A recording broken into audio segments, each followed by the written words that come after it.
오늘 우리에게 주시는 하나님의 말씀은 잠언 26장의 말씀입니다. 잠언 26장 1절로 11절까지의 말씀을 한 절씩 교독하고 마지막 절은 같이 보도록 하겠습니다.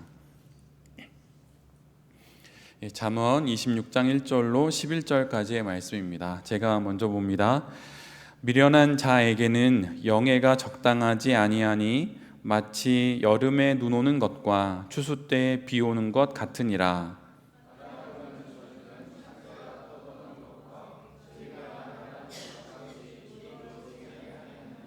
말에게는 채찍이요 나귀에게는 재갈이요 미련한 자의 등에는 막대기니라.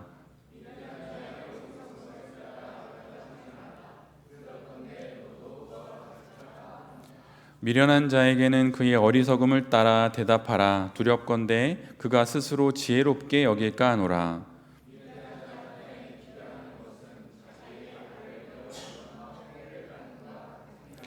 저는 자의 다리는 힘없이 달렸나니 미련한 자의 입의 잠언도 그러하니라.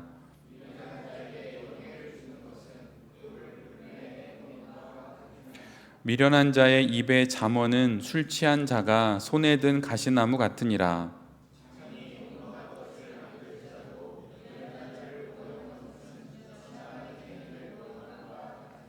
함께 봅니다. 개가 그 토한 것을 도로 먹는 것 같이 미련한 자는 그 미련한 것을 거듭 행하느니라. 아멘.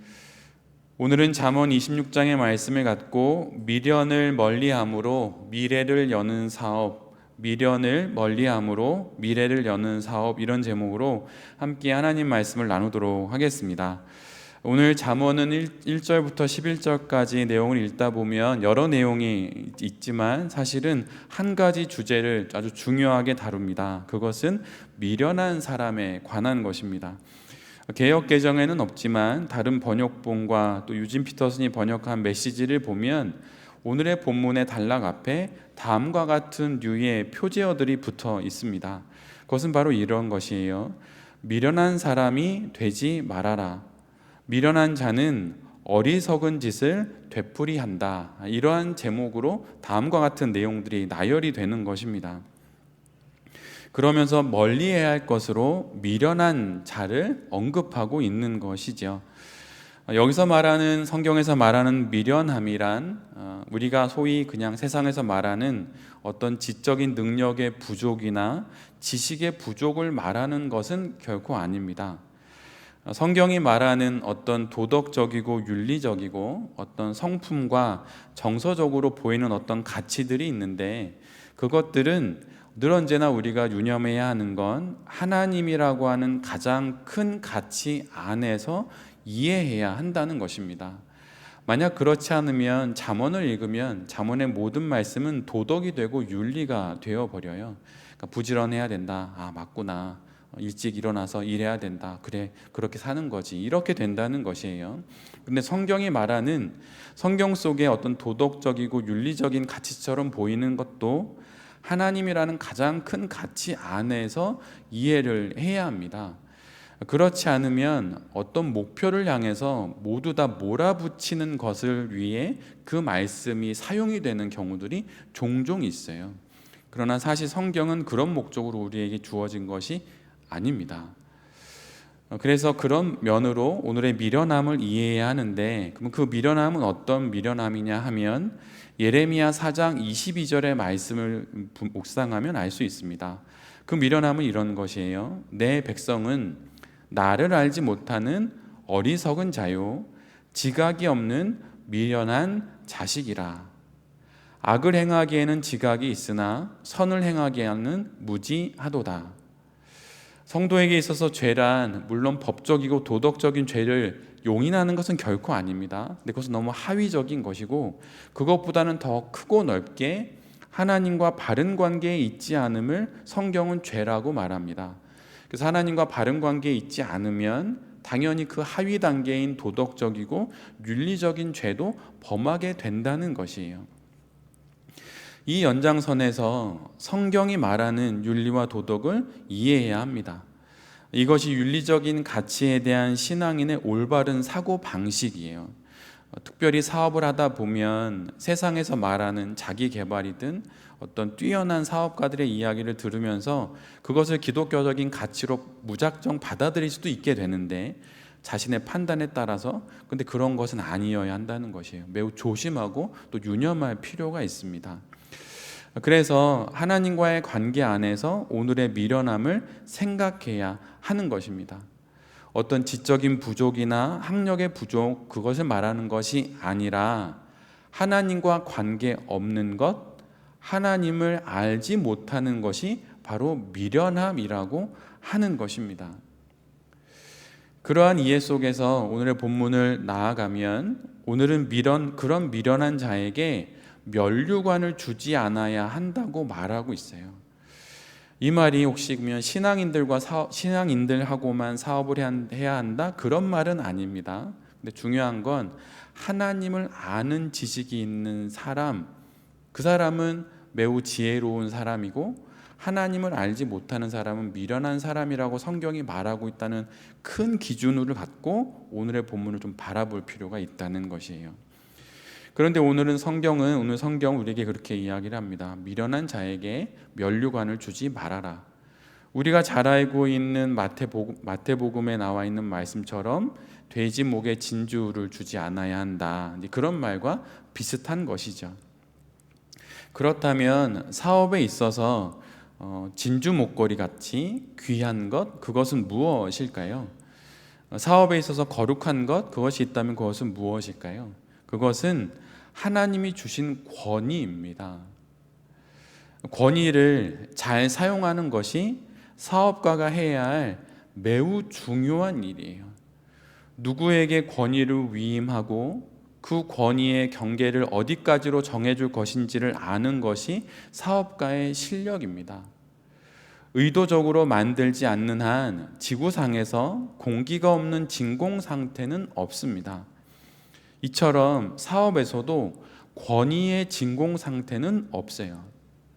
리더가 나는 착하고 선한 사람이라고 말하면서 권위를 행사하지 않으면 그 권위의 공백을 반드시 다른 누군가가 차지하게 되어 있습니다. 메우게 되어 있어요. 그런데 그 엉뚱한 자가 만약에 그 공백을 차지할 경우에 사업은 매우 많은 문제를 낳게 됩니다. 예수님과 끊임없이 논쟁을 벌이는 대제사장들과 서기관들과 장로들은 반복해서 이런 질문을 예수님께 던져요. 마가복음 11장에 있는 말씀인데요. 이르되 무슨 권위로 이런 일을 하느냐? 누가 이런 일을 할 권위를 주었느냐? 이렇게 말합니다. 여러분에게 묻겠습니다. 여러분이 사업을 할 수 있는 권위, 저는 목회를 할 권위를 누가 주셨습니까? 그건 하나님이 주신 거죠. 그러기에 리더가 권위를 행사하지 않는 것은 겸양의 태도가 결코 아닙니다. 자세히 들여다보면 실력이 없는 것을 내색할 수 없으니 이렇게 보기 좋게 겸손과 아량의 모습으로 그렇게 뒤로 물러나는 겁니다. 근데 그것은 책임 회피이고 의무의 불이행일 수 있어요. 예수님처럼 권위를 잘 행사하고 또한 떠나는 제자들에게 권위를 잘 위임하셨듯이 우리 역시도 내가 사업을 경영한다면 내가 맡고 있는 권위를 내가 어떤 식으로 행사하고 그 권위를 어떻게 위임하는지 잘 봐야 합니다. 잘 확인해 봐야 하는 것이에요. 그런데 오늘 본문 1절에 이어 8절에서도 미련한 자에게 영예를 주는 것이 어떤 의미인지를 설명해 주는데 8절은 이렇게 말합니다. 돌을 물매에 맨 것과 같다. 이는 날아가야 할 돌을 물매에 꽁꽁 묶어 놓으면서 물매를 이렇게 아무리 돌려도 돌은 날아가지 않는 것, 그것을 의미합니다. 아무런 소용이 없다는 것이에요. 헛된 일이고 의미 없는 결과를 만들어낼 수밖에 없다는 것입니다. 권위를 온전히 행사하지 못하고 권위를 잘못된 이에게 위임하는 것은 엄청난 위험과 또한 헛됨을 말하는 것입니다. 사업은 결국 어떻게 하는 것입니까? 사업은 결국 사람이 하는 것이에요. 아무리 시스템을 잘 갖추어 놔도 엉뚱한 사람이 들어오면 시스템의 빈틈을 찾아서 일을 냅니다. 그래서 사람을 잘 뽑지요. 근데 사람을 잘 뽑았는데 시스템이 없으니 그 사람이 또 망가지는 것이에요. 그래서 사람도 중요하고 시스템도 중요합니다. 좋은 사람을 뽑아서 좋은 시스템 안에 넣어야 되는 거죠. 그러나 결국은 그 모든 사업은 사람이 하는 것이에요. 하나님의 권위 앞에 잘 순복하여서 하나님이 주신 권위를 여러분 잘 행사하십시오. 시간이 없다고, 내가 능력이 안 된다고 권위를 행사하는 걸 뒤로 물러나면 반드시 문제가 생깁니다. 여러분이 주신 권위가 어느 범위까지인지 잘 확인해 보고 그것을 내가 어떻게 행사하고, 또한 내가 행사하지 못하는 권위들이 있다면 어떻게 위임하고, 그 위임된 권위가 어떻게 행사되고 있는지 잘 관리하는 눈이 필요합니다. 그것이 바로 성도가 미련한 사람이 되지 않고 사업을 잘 경영해 나가는 방식이에요. 그리고 좀 짧게 말씀드리면 미련한 자의 어리석음에 동조하지 않아야 합니다. 오늘 메시지는 오늘 본문 4절과 5절을 이렇게 번역합니다. 미련한 자의 어리석은 말에 응대하지 마라. 너도 똑같은 사람으로 보일 따름이다. 미련한 자에게는 간결한 말로 대꾸해 주어라. 그래야 그가 자만하지 않는다. 고린도후서 6장 14절에 이렇게 말합니다. 너는 믿지 않는 자와 멍에를 함께 매지 말라. 의와 불법이 어찌 함께하며 빛과 어둠이 어찌 사귀겠느냐. 이런 말씀이 있습니다. 물론 우리는 믿지 않는 사람들과도 사업을 해야 합니다. 그리고 믿는 사람이라고 해서 그들이 선한 것도 아니에요. 분별을 정말 잘해야 합니다. 가끔 어느 목사님의 명함을 받을 때가 있는데 명함을 딱 받으면 좀 의아한 명함이 있어요. 명함을 딱 뒤집으면 뒤에 이렇게 적혀 있어요. 40일 금식기도 6회. 뭐 그런 거 있는 거죠. 여러분, 근데 그런 명함을 딱 받으면 여러분 어떤 생각이 드십니까? 물론 진짜 이렇게 하시고 이렇게 능력이 있은 분일 수 있겠죠. 근데 저는 마음속으로 예, 그러세요 이렇게 말하고 말을 많이 섞지 않습니다. 근데 중요한 건 저는 그런 능력이 없기 때문에 그분과 함께 멍에를 맬 생각은 하지 않아요. 미련한 자의 어리석은 선택과 제한이 있을 수 있습니다. 근데 여러분 그것에 동조하지 않는 것이 지혜예요. 불법과 함께 하지 말고 어둠과 사귀지 말라고 하십니다. 우리 삶에 얼마나 많은 어둠이 있고 불법이 있을까요? 그런데 중요한 것은 그런 좀 작아 보이는 그런 것도 우리가 동조하지 않고 그들과 함께 멍에를 매지 않는 것이에요. 여러분 동조현상이라는 거 들어보셨지요? 사회현상의 이제 하나인데 이쪽에서 이게 펄쩍 뛰면 옆도 뛰고 던달아 뛰고 막 이렇게 되는 거잖아요. 그런데 동조하다 보면 하나 이렇게 발을 걸치다 보면 점점 그렇게 되는 것이에요. 그래서 여러분 어리석은 사람과 미련한 사람과 함께 하거나 동조하지 마십시오. 그들을 안 만날 수는 없지만 만나게 되었다면 짧게 오늘 본문처럼 간결하게 대꾸하고 그들을 좀 멀리하는 것이 특별히 중요할 수 있다고 생각이 듭니다. 오늘 본문 9절을 보면 미련한 자의 조언과 충고에 대한 이야기를 합니다. 근데 그 표현이 미련한 자의 조언과 충고는 휘청거리는 다리와 같고 술 취한 자의 흐느적거리는 손에 들린 가시나무와 같다고 말해요. 술 먹은 사람이 휘청거리면서 다리로 그 다리로 걸어가는 것 같고 술 취한 사람이 손에 든 모든 걸 막 휘젓고 다니잖아요. 근데 그것이 바로 미련한 자의 조언과 충고라고 하는 것입니다. 미련한 자의 입에서 나오는 잠언은 듣기에는 그렇듯해 보여도 결국은 사업의 근간인 그 다리를 흔들어 버릴 수 있어요. 내진 성계를 통해 건물을 튼튼히 짓듯이 사업 역시 그 뼈대와 뿌리를 바른 조언과 충고에 둘 줄 알아야 합니다. 그리고 미련한 자의 조언은 술 취한 자의 손에 들린 가시나무 같다고 말해요. 술 취한 이들을 본 적이 여러분 있으실 것입니다. 자신의 몸도 가눌 수 없으면서 손에 들린 것을 마구 흔들어내요. 제대로 서 있기도 어려운데 그렇게 합니다. 그러다 결국 자신의 손에 들린 것에 의해서 자신의 몸이 상하는 것을 그렇게 보게 되지요. 가시나무가 술에 취한 자의 손에 들려 있습니다.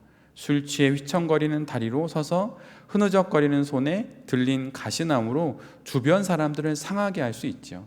그런데 바로 이것이 미련한 자의 조언이며 충고라고 하는 것이에요. 여러분, 제가 교회를 개척할 때 저에게 충고하는 이들이 있었겠습니까? 없었겠습니까? 다 있었습니다. 근데 잘 분별을 해야 하는 거죠. 여러분도 마찬가지입니다. 여러분이 사업을 할 때 잘 듣는 것은 중요합니다. 그런데 분별을 해야 해요. 그것이 내가 받아들일 만한 사람의 조언과 충고인지 아니면 미련한 사람의 조언과 충고인지. 그런데 우리가 조언을 들어야 할 가장 중요한 조언은 하나님이 해주십니다. 여러분, 기도 혹시 얼마나 하시나요? 우리가 갈 길과 또 우리가 어디로 가야 할지, 어디에서 머물러야 할지, 불기둥과 구름기둥과 같은 조언의 말씀을 주시는 분은 하나님입니다. 하나님과 하루에 10분도 조언과 충고를 듣는 시간을 갖지 않으면서 세상의 사업가들이 이야기하는 수많은 동영상을 보고 책을 본다 하더라도 여러분, 그건 아무런 의미 없어요. 제가 최근에 저희 집에 그 책을 좀 정리를 했습니다. 아들 녀석이 방을 좀 만들어 달라고 해가지고 작은 제 책을 모아놨던 책을 빼면서 이제 방을 만들어 주려고 어제 좀 저녁에 늦게까지 했었는데, 책을 이렇게 모으다 보니까 집에 놓을 것이 없어가지고 책을 엄청 많이 버렸어요. 근데 벽 한 면, 보통 가정집 한 면 정도 되는 책을 갖다 버렸습니다. 근데 제가 책을 버리면서 든 생각은, 이 많은 책을 읽겠다고 사둔 뒀는데 읽다가 안 읽은 책, 아직 읽어보지도 못한 책, 제목은 좋아서 샀는데 목차도 안 읽은 책, 그렇게 많은 것이에요. 근데 제가 또 하나 놀랬던 건, 그때 이렇게 봤던 수년 전의 책인데 그 책과 유사한 제목과 내용들의 책은 지금도 신간으로 많이 나온다는 것이에요. 여러분, 세상의 조언은 엄청 반복됩니다. 충고도 반복이 돼요. 근데 여러분, 새로운 사업을 해보고 싶으시면 하나님께 조언을 구하십시오. 하나님이 새로운 것을 주십니다. 이 땅에 새로운 것이 없다 하시는 하나님의 그 말씀이 있는데, 세상의 모든 것들은 여러분 대부분 똑같은 것의 반복이에요. 그러기에 여러분, 새로운 것을 원하시고 새로운 조언을 듣고 싶으시면 하나님께 기도하십시오. 그럼 불현듯 그 새벽 기도의 자리에 하나님이 생각하지는 못했던 사업의 아이템과 조언을 주실 거예요. 저는 그게 개척이었어요. 저의 생각이 없었던 겁니다. 제 인생의 계획이 없었어요. 근데 불현듯 그런 마음을 주셨어요. 기도 중에. 언제나 늘 새로운 일은 그렇게 시작이 되는 겁니다. 사람의 조언보다 하나님의 조언을 먼저 구하십시오. 여러분, 그것이 우리가 사업을 잘할 수 있는 길이에요. 오늘 본문 10절에 보면 이렇게 이야기합니다. 미련한 자를 고용하는 것은 지나가는 행인을 고용함과 같으니라. 누턴은 이렇게 이 본문을 번역해요.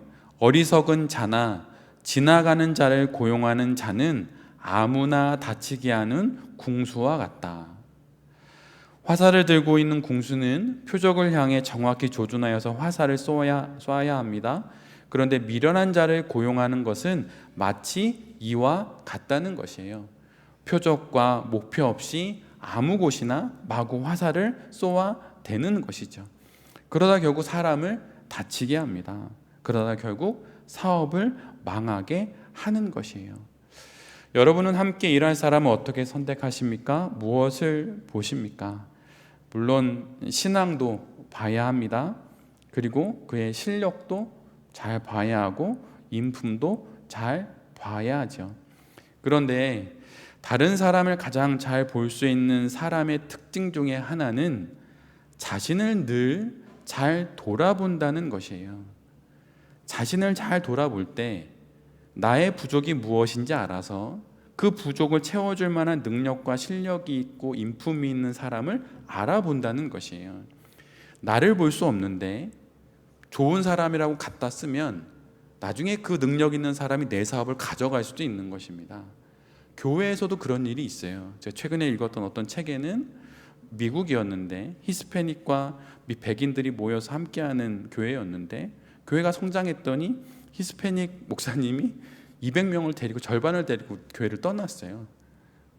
목회 현장에도 일어나는 일들입니다. 돈이 오가는 사업의 현장은 어떨까요? 더 있을 수 있는 거죠. 나의 생각과 나의 마음은 어떻고 나의 행동과 나의 결정들은 어디로부터 비롯되었는지, 그리고 자신이 왜 그런 결정을 했는지를 잘 볼 줄 아는 사람이 다른 사람을 잘 볼 수 있는 것입니다. 우리는 늘 본 것만 볼 수 있어요. 낯선 것, 처음 본 것, 그게 딱 나타나면 그 이전에 본 기억이 없기 때문에 그것을 무엇이라 명명해야 될지도 모릅니다.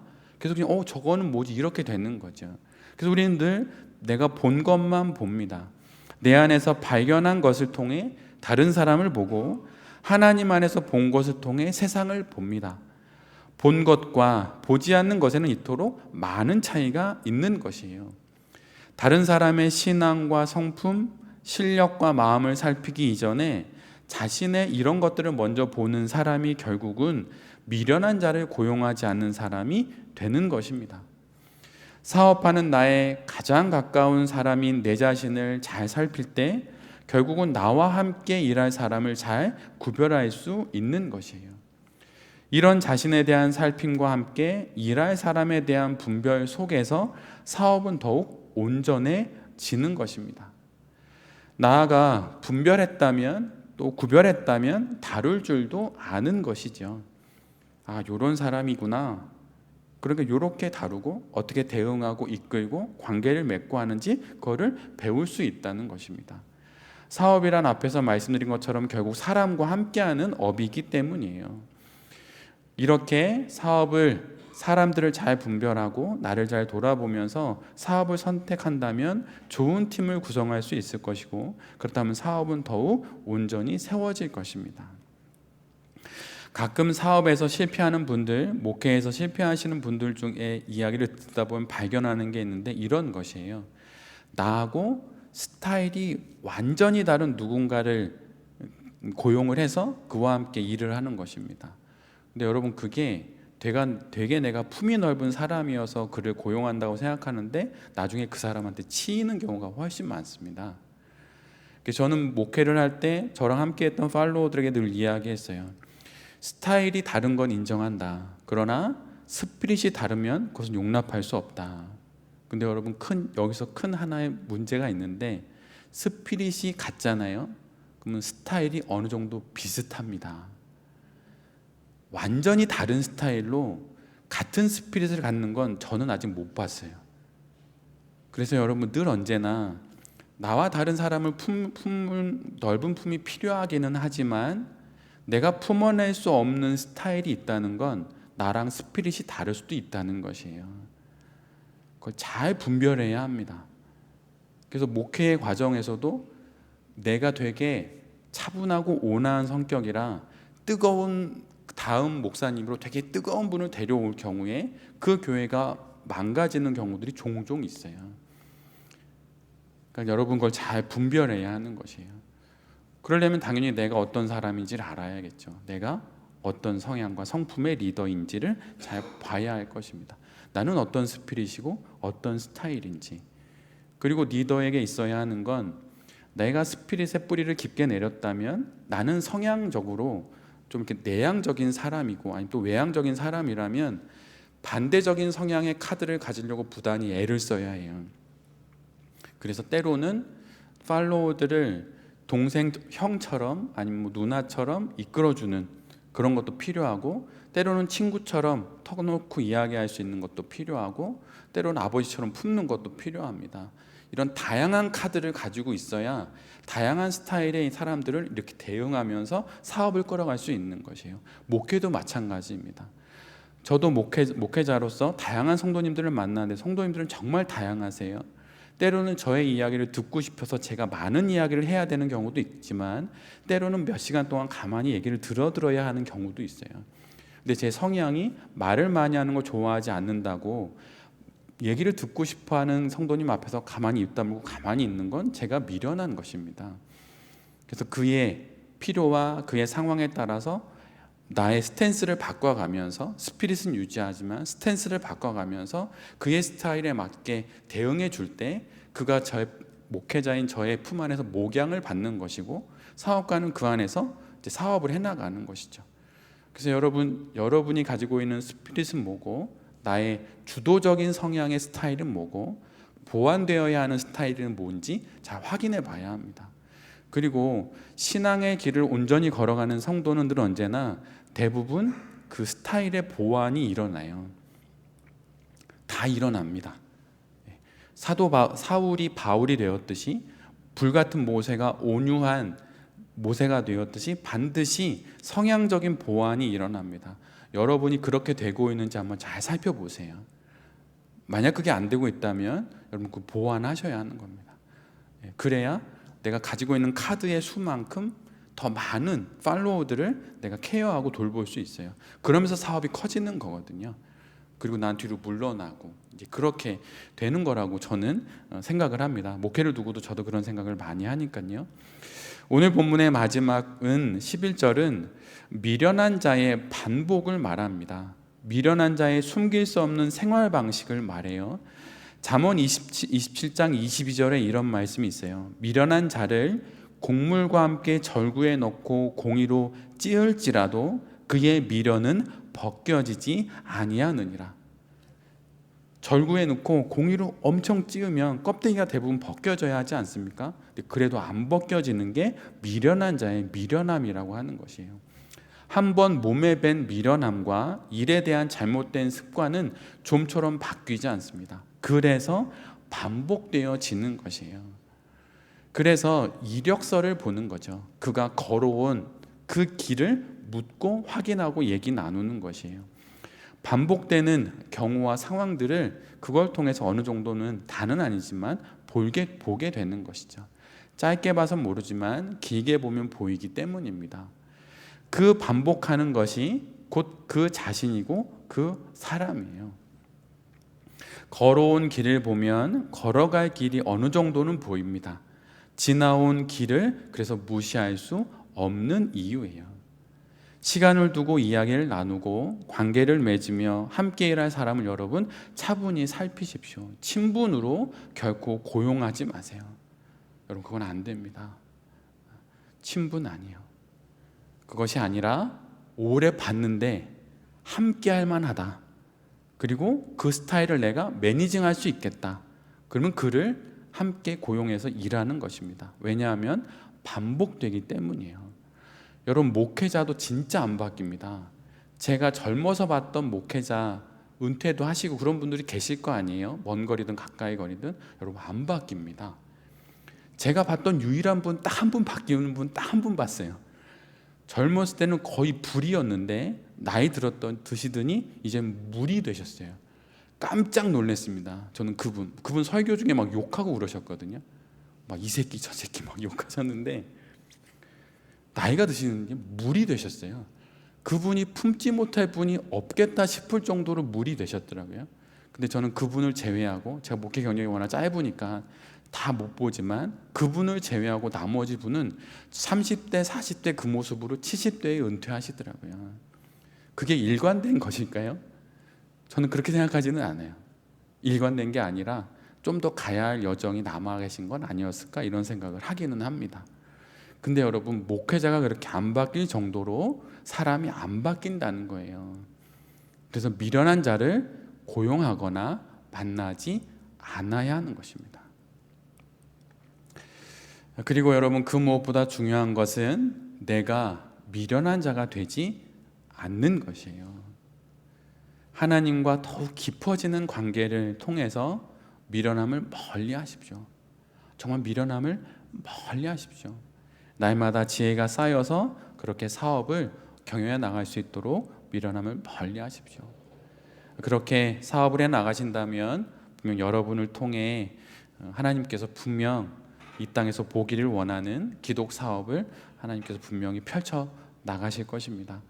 그러한 마음으로 미련을 멀리함으로 하나님이 예비하신 그 미래를 열어나가는 여기 계신 모든 대표님들과 또 저도 그렇게 목회하는 제 자신이 될 수 있기를 간절히 기도드립니다. 아멘.